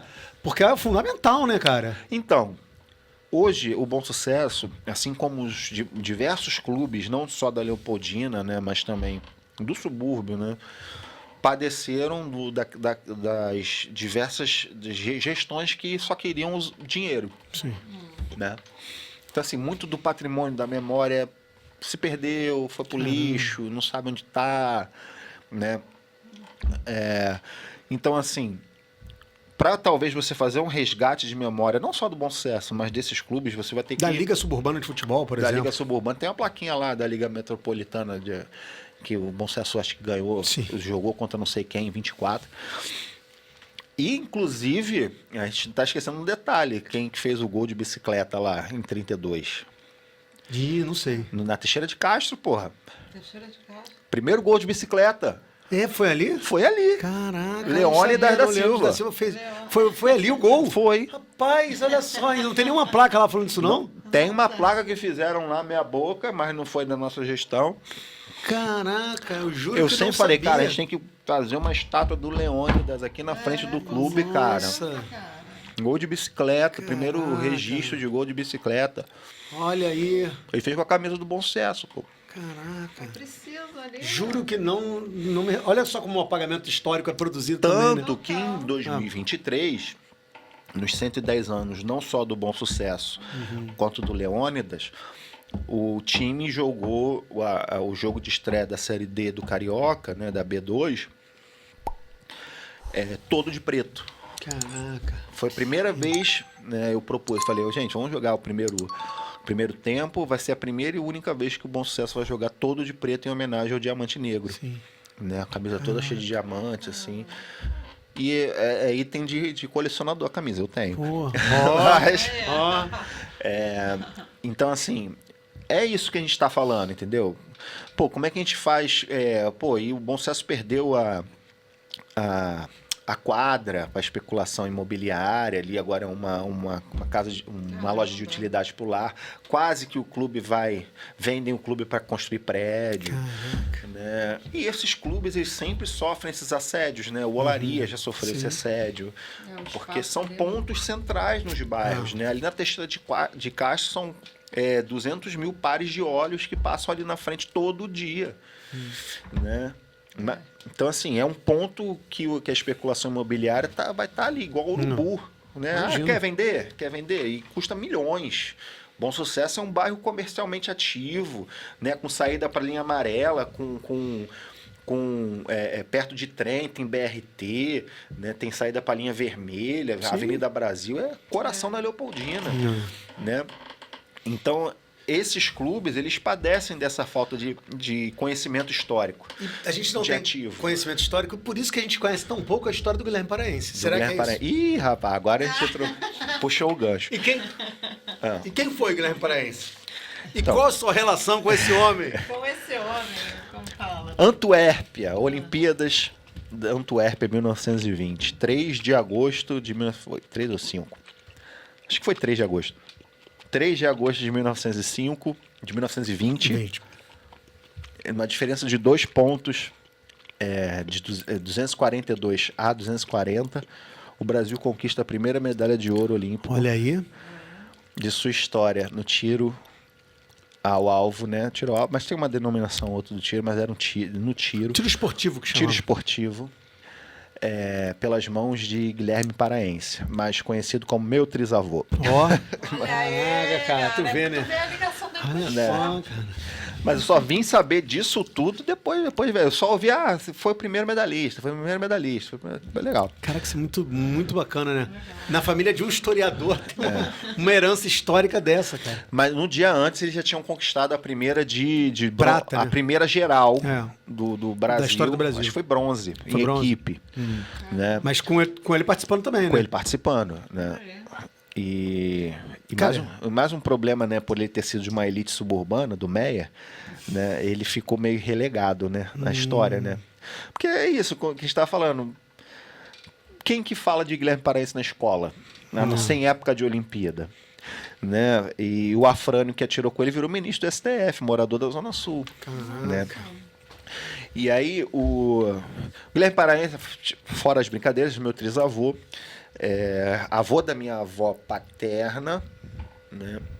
O nome do meu filho, inclusive, é João Guilherme Paraense. Do meu pai é Flávio caraca. Guilherme Paraense. Só eu. Aí eu fico, hoje, depois de conhecer a história, eu fico assim, porra, só eu. Pô, pai, sacanagem. Que hein? não, minha mãe que não quis. Ah, é? Só eu que não tenho paraense na família. O nome eu não tenho. Aí eu fiz questão de botar no meu filho. Guilherme Paraense. Que fez um aninho agora, né? Fez dia 24. Caraca, que bacana. O Guilherme veio do Pará, paraense, né? Ele veio de Belém. Inclusive, em Belém, você tem uma lei de incentivo ao esporte e à cultura chamada Guilherme Pô, Paraense. que bacana, Vitor. Mas é recente essa lei? Não, Não? já tem um Caraca, tempo. que bacana. Você tem uma quadra municipal poliesportiva que leva o nome dele. E no Rio de Janeiro, o que temos? Nada. Nada, em nome do Guilherme Onde ele Paraense. morou, Ele chega em 1901, vai para a Escola Tática do Realengo, né, contemporâneo de Hermes da Fonseca, Bento Ribeiro e tudo mais. Positivista, né? Ele tá ali naquela meiuca dessa galera positivista ali, do progresso, tudo mais. Em 1907, inclusive, ele vai parar em Porto Alegre, vai estar lá no bloco dos acadêmicos castilistas, lá junto com Getúlio Vargas, né? Já percorri esse caminho todo aí, inclusive junto com o Vitor, né? E o Guilherme,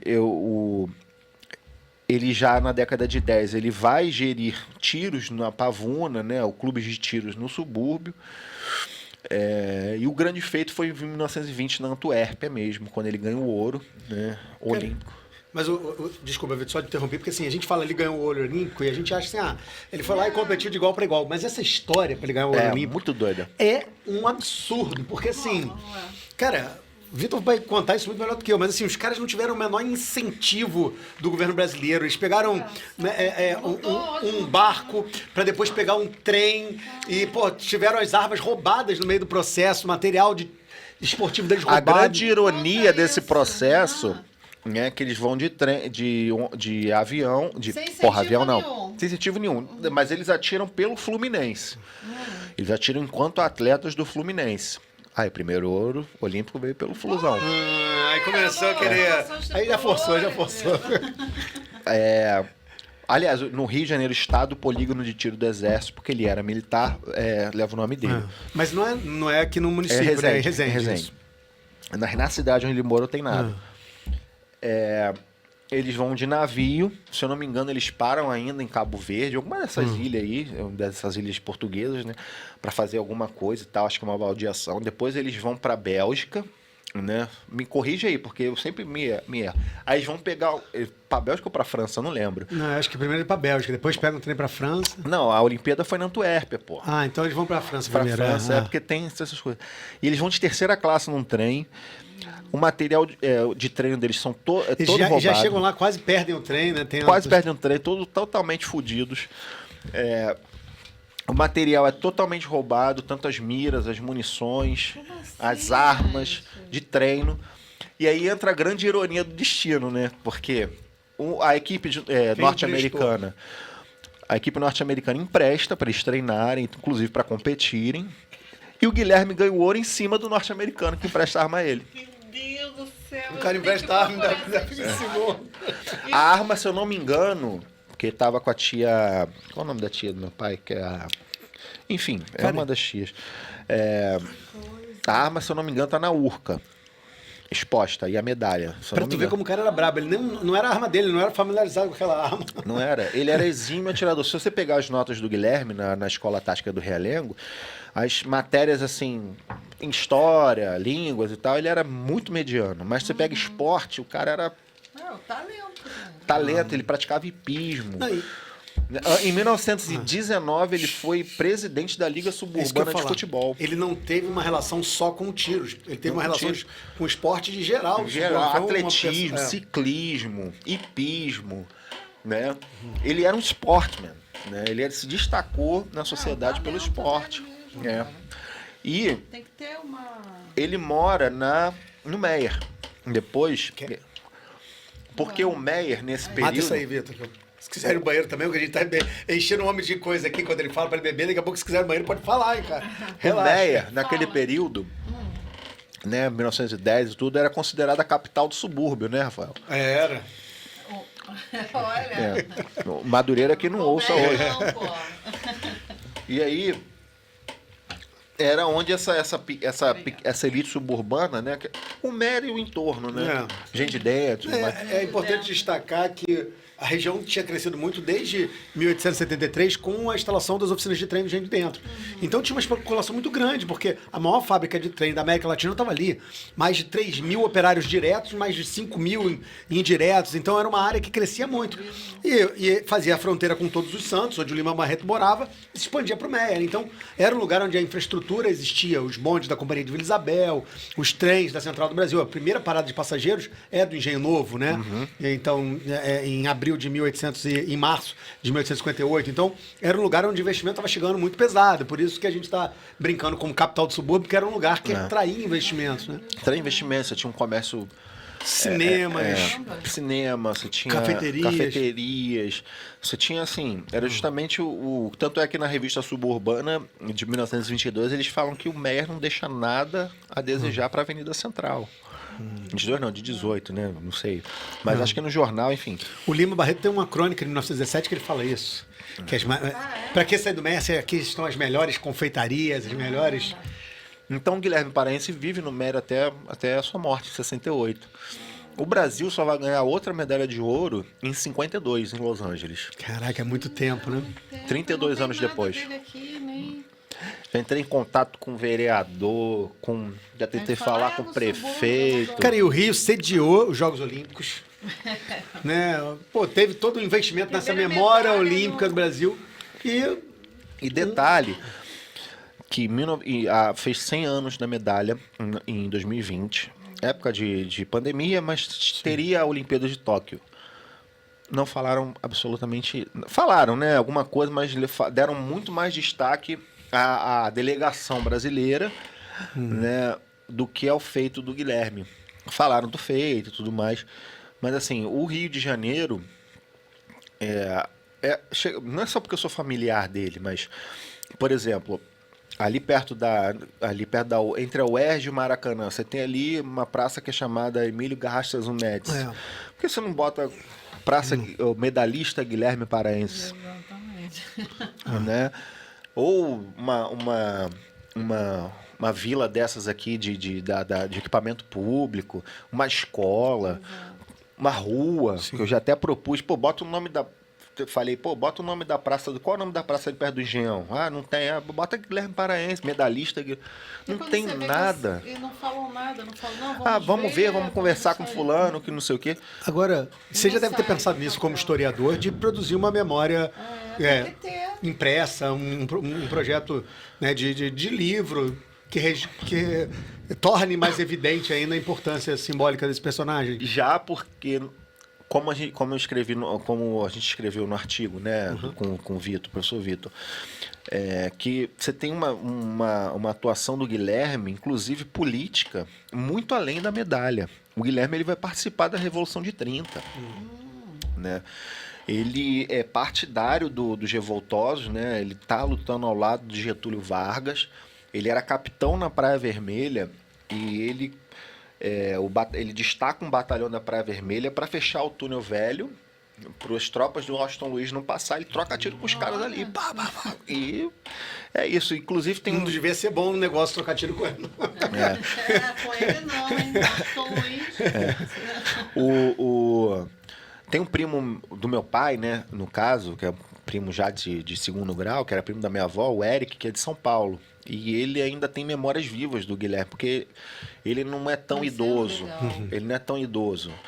Mas ele ainda fala que o pai dele contava que quase mataram o Guilherme, né? E ele conseguiu... Estavam acampados durante a Revolução, aí quase que alguém deu uma emboscada nele à noite, só que ele conseguiu sair e prender o cara. Né? Então, assim, tem muita coisa para explorar dessa figura. Muito importante, cara. Eu não sabia, não sabia. Eu, por exemplo.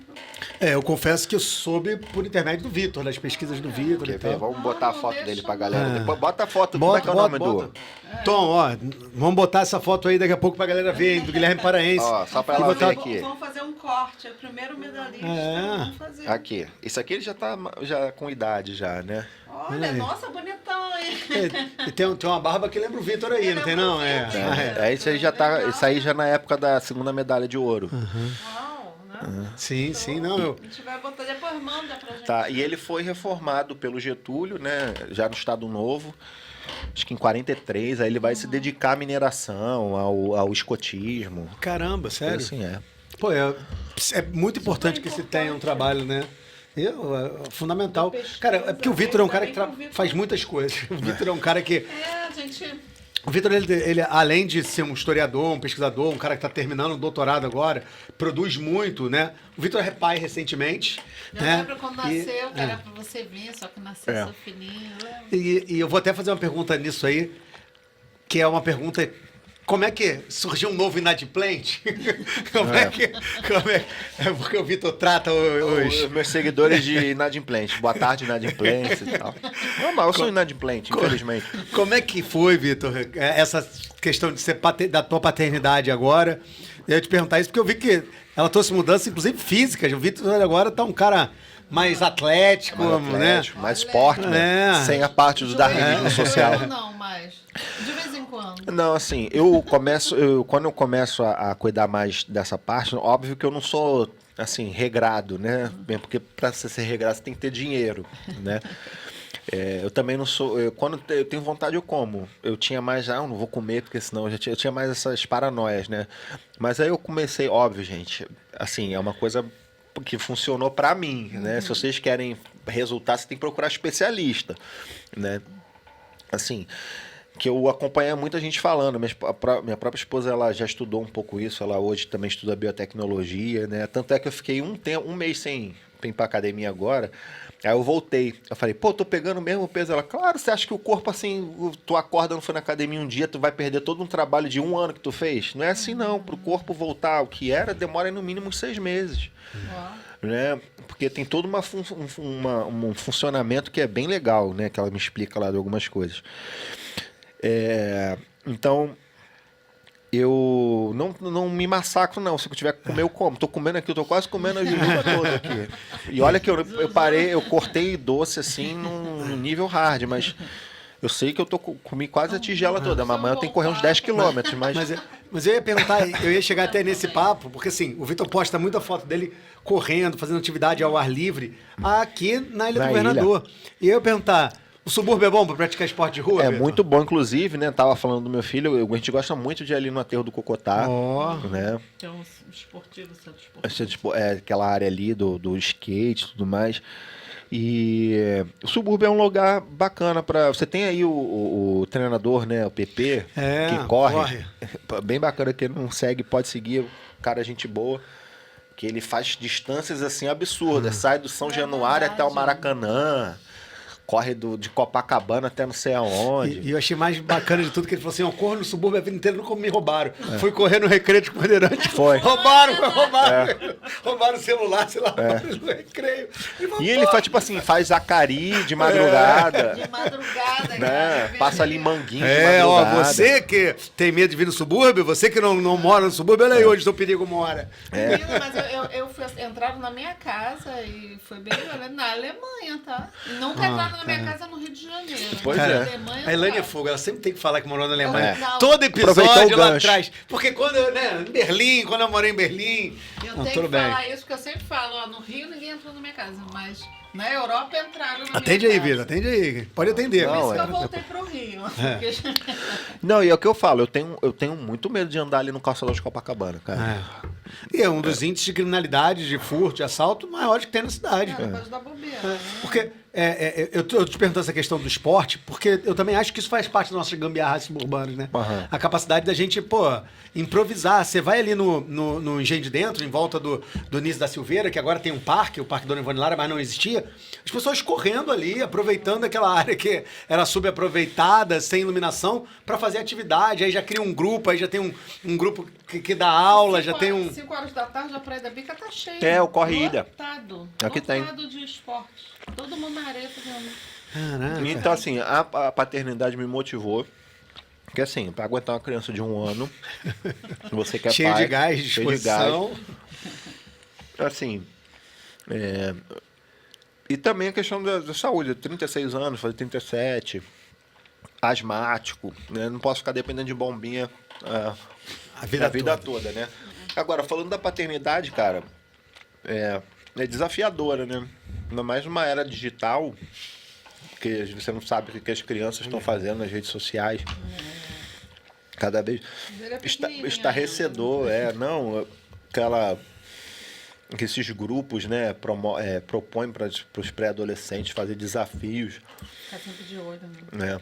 Você é otimista, Vitor? Você acha que teu filho vai encontrar uma realidade melhor do que Cara, assim... que a nossa, em termos de militância, de luta? Sinceramente, né, num sistema político-econômico que a gente vive, esperar otimismo é meio ser muito otimista, né? Mas eles não estão tendo acesso à informação pela internet, assim? Então, às vezes, eles podem ser mais revolucionários. A revolução vem pela internet? Mas ter mais olha aí, conhecimento não, eu acho que tem uma coisa assim, mais do clima. Agora eu acho que também, por um lado, a rede social também. A rede social não, a internet vem para um lado bom, mas por outro lado ruim. Não. Mas eu acho que eles têm mais consciência. Se na minha época tivesse uma internet. Cara, com certeza, acesso à informação. Gente. A gente vive uma revolução da informação, né? Acho que a gente tá numa era que a gente tem acesso a essa informação. E a Agora, revolução. como operar com esse acesso à informação e até que ponto ela também não é usada pelos meios dominantes para impor, Mas né? aí precisa dos pais, eu acho. Por isso que eu joguei a bomba pro Vitor. Eu quero saber eu tenho o maior medo, cara. Porque assim, Pais. eu como uma pessoa que surgiu na internet nesse primeiro momento de Facebook, né, de página, disso, aquilo e tal, até um certo momento eu relutava em colocar meu rosto, né? Porque eu dava certas opiniões ali que poderiam desagradar, sabe? Mas hoje a garotada tá se expondo, faz qualquer coisa que é se expor. Eu particularmente, acho isso muito perigoso, porque se a gente que usa, hoje a gente já está perto da casa dos 40, né? A gente usa para o básico, internet, né? Para pagar a conta e tudo mais. Os nossos dados já foram vazados, aí, esses vazamentos de dados aí, de milhões de dados, né? Você entra em grupos aí do Telegram que você coloca teu nome e tá lá, teus dados. Então, assim, eu fico preocupado de como ele vai lidar com essa realidade. Óbvio que não vai ser a mesma realidade de hoje, mas daqui a 15 anos. Porque adolescente tem tudo aquilo, insegurança, quer seguir moda, quer se encaixar em grupo, né? Vou fazer porque o meu amigo fez, senão vão me zoar na escola. Isso é a grande preocupação. Se pra gente, no nosso tempo, já era meio problemático, né? Eu não gosto desse negócio, meu tempo era... antigamente que era bom. Eu gosto de falar, quando a pessoa fala antigamente que era bom, alguém mais velho fala, antigamente que era bom, morria numa simples diarreia, né? Não tinha um avanço da medicina e tudo. Mas o problema sempre teve, né? É isso que eu vou vai dar trabalho aos pais. Porque assim, o problema é o que eu falo, o problema sempre teve. A diferença é que hoje está mais exposto porque tem mais meios de comunicação. Tá na mão, né? O pessoal fala, porque antigamente não tinha esse negócio de homossexual. Não tinha, é porque você não sabia. É porque você não sabia. É porque antigamente era mais, não tinha, apenas não é que não tinha celular, mas também era muito mais combatido pela própria sociedade. Né? Hoje as pessoas estão mais livres, relativamente mais livres para se expor e tudo mais, até... Enfim, é óbvio que você vai saber que tem mais crime, é óbvio que você vai saber que a violência contra a mulher está explodindo porque as mulheres estão denunciando mais.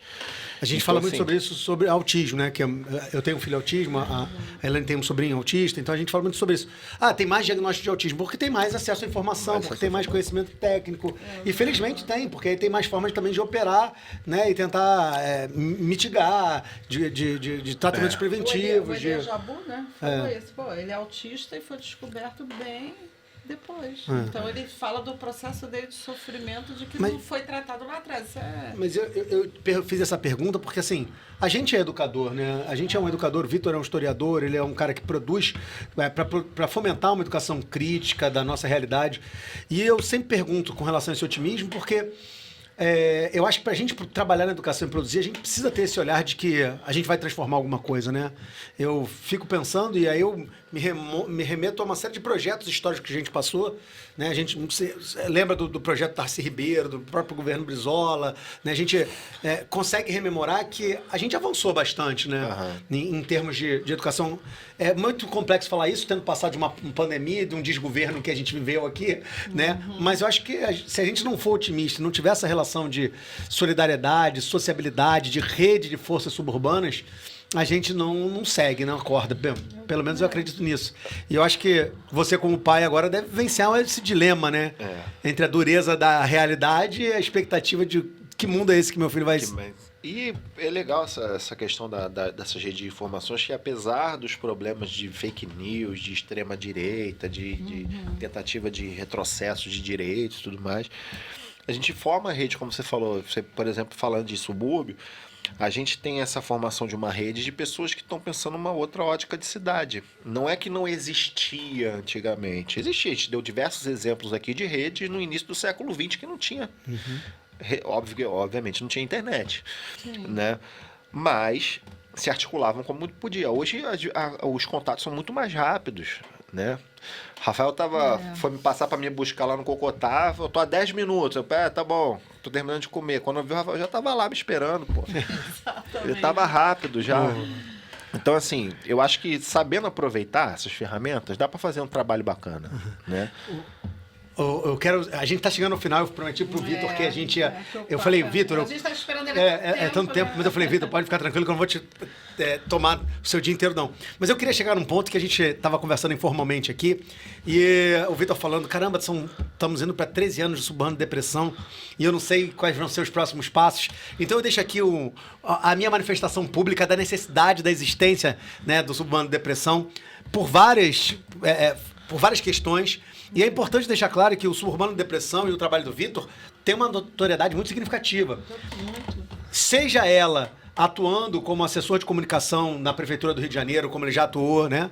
Seja indo no Flow Podcast, como o Vitor já foi, né? Seja sendo colunista do Jornal Dia. Ou seja, eu estou dando um exemplo aqui de como é importante a gente usar o nosso conhecimento, uma expertise que a gente tem, porque a gente adquiriu esse capital, né, cultural, esse capital simbólico na vivência cotidiana do subúrbio, e como é importante que a gente empregue isso na gestão pública, que a gente empregue isso, né, socialmente para reivindicar nosso espaço. E eu tenho certeza que o Suburbano da Depressão é um instrumento fundamental de luta pelo direito à cidade. Assim, essa é a minha visão.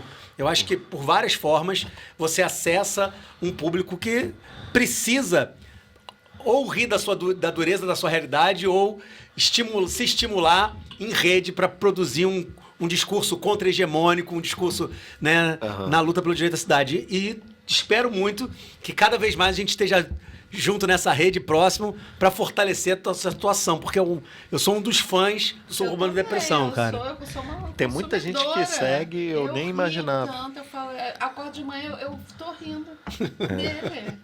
Tem muita gente que segue e fala, cara, e assim, tem pessoas artistas. Teve um tempo que eu fiquei mó tempão trocando uma ideia com a Isa, cara. Que a Isa que é de Olaria. A Isa de Olaria. A Isa de Olaria. Eu sou ali da Dr. Nunes, Firmino Então, Gameleira. eu morei na Plínio Bastos. Plínio Bastos. Meu pai tava... Rapaz, Suburbano é uma desgraça. Quando os caras descobrem que era como é vizinho... meu Deus do céu. Aí, mas a Isa, 2017, 2018, a gente ficava, aí, lembra não sei o que, o 623, peguei muito, João Silva, que não sei o que, e se falando. E assim, fora outras personalidades também, né, que a gente tava falando aqui nos bastidores do Miguel Falabella, que é insulano, né, pra vocês convidarem. Pô, Falabella, chega junto, cola com a gente, cara, pô.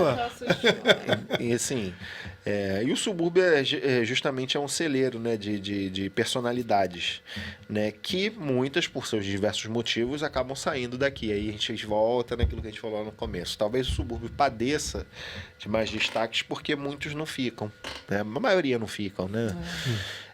E por muito tempo eu julguei essas pessoas. Porque tem que ficar, mas depois de um tempo eu falei, cara, cada um sabe, né, o que é atravessado. A gente estava falando, né, quais os traumas teve aqui, ou infelizmente queria ficar, mas não pôde, porque o deslocamento não ia aguentar, enfim. Inclusive, eu torço para que quem saia do subúrbio, né, saia do subúrbio, mas o subúrbio nunca saia deles, né? Que, de alguma forma, mesmo que de longe, incentive iniciativas, apoie iniciativas daqui, né? Você tem aí grandes exemplos, até internacionais, que nunca esquecem os lugares da onde vem e ajudam. Por exemplo, o Vini Júnior, né, tem um projeto Verdade. em São Gonçalo, né? Você tem projetos aqui também. Quem não, a gente vê muito, que eu acompanho muito, é o Adriano Imperador, né? Pô, Que Didico, não é o sai da nosso sonho penha, entrevistar o Didico, cara. não sai da penha, um cara milionário, não sai da penha. E muito. Aí que tá, as pessoas criticam o cara, porque o cara tem dinheiro pra caramba e vive na Vila Cruzeiro. É onde tá a felicidade do cara, Claro. pô. Exato. A gente Então, entende ele. Então, assim, não, aí a gente esbarra muito no preconceito, ainda nesse preconceito, né? Nessa depreciação. Pô, vai fazer o quê no subúrbio? Tem muita coisa para fazer aqui. Tem muita coisa que é pouco divulgado, né? E queria também que a grande mídia desse mais notoriedade aos pontos que a gente tem, inclusive históricos aqui. Né? Você vê, por exemplo, a casa do Quintino Bocaiúva lá, da forma que tá, o Capão do Bispo, da E é forma tombado, que tá. né? E tá caindo aos pedaços, de fato. Aquela- São dois atrativos, dois patrimônios que você está falando que são tombados Em em esfera lugares ali. municipal, estadual, federal e que estão... E lugares ali que são movimentados, né? Você tem ali o Capão do Bispo ali do lado do Norte Norte Shopping, Shopping. praticamente, que, pô, que conta aí os primórdios do café no Brasil, no Rio de Janeiro, né? Não no Brasil, né? Mas no Rio de Janeiro. Então, assim, tem muita coisa pela frente ainda. A gente tá... Quem veio antes da gente, né? Quando a gente fala do Xavier Pinheiro, Sim. do Vieira de Mello, dessa galera lá do começo do século XX, começaram a botar as pedrinhas no caminho ali, né? E hoje a gente está talvez fazendo um reboco desse caminho trilhado por esses intelectuais lá no começo, porque tem muita gente ainda para vir pela frente, tem muita gente nas redes sociais hoje que está surgindo a todo momento falando dos seus bairros, né? Eu estava falando antes, né? Eu sou de um momento da internet que já foi ultrapassado. Né? Eu sou dos memes lá, de fazer o meme e tudo mais. Hoje tem a galera que bota a cara, vai pra rua, você tem a Samanta, você tem outra galera que tá uns bairros rodando ali. Enfim, é assim, a gente vai construindo para as novas gerações, né? Deixar os legados, né? Não parar, né? Não parar. Mas eu acho que acima de tudo, cara, assim, a gente vai construindo e deixando claro que essa construção, além de ser sólida, é uma construção atemporal, porque eu tenho certeza, e aí pode me chamar de utópico, que a gente está forjando sim uma etapa fundamental dessa nova identidade suburbana potente, porque eu sempre brinco com o Vitor com isso, porque foi uma coisa que ele me falou e eu carrego muito comigo.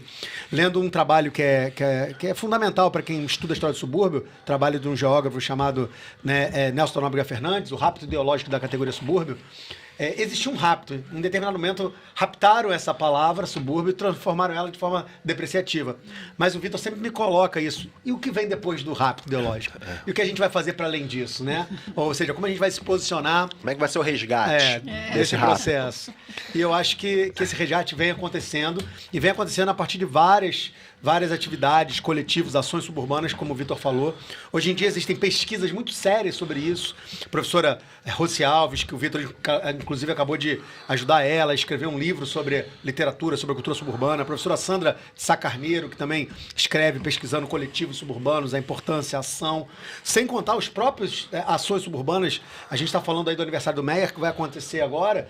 Né? O Ivan, lá da Belle Époque, é um dos caras desse que milita, que faz atividades para que as coisas aconteçam ali. Inclusive, você que está assistindo aqui até agora, fica aí um link para quem quiser ver o programa quando o Rajão, do Negro Muro, né, e do Leão e Tipo do Meyer veio aqui junto com o Ivan, da Belle Époque. Então, não esqueça aí também de ver os outros programas da gente. Mas eu acho fundamental que essa rede está aí construída e que a gente tem ferramentas tecnológicas, e uma das tecnologias maiores que todas, que o suburbano sempre usou.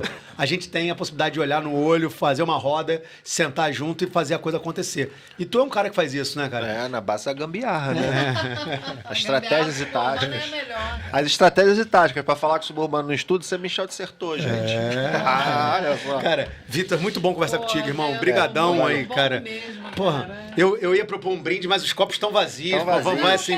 Bota aí. Bota aí.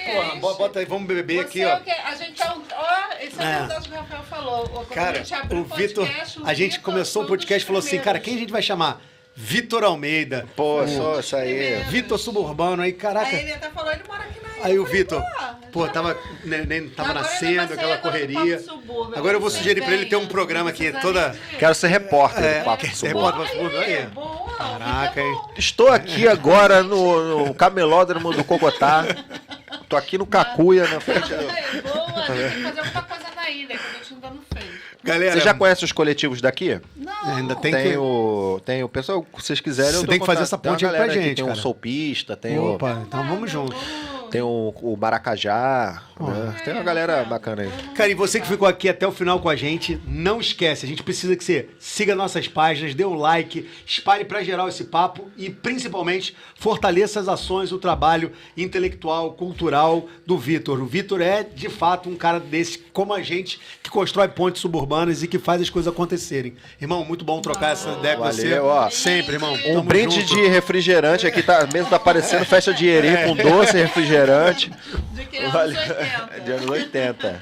Valeu, Valeu, galera. garoto. Porra, muito bom, cara. Caraca. E aí, gostou? Não se esqueça de dar uma força, curta, compartilhe, se inscreva e ative as notificações. Papo de Subúrbio, onde a cultura e a comunidade se encontram. Continue conosco, assista outros episódios e acompanhe nossas redes. Espalha pra geral. Vem!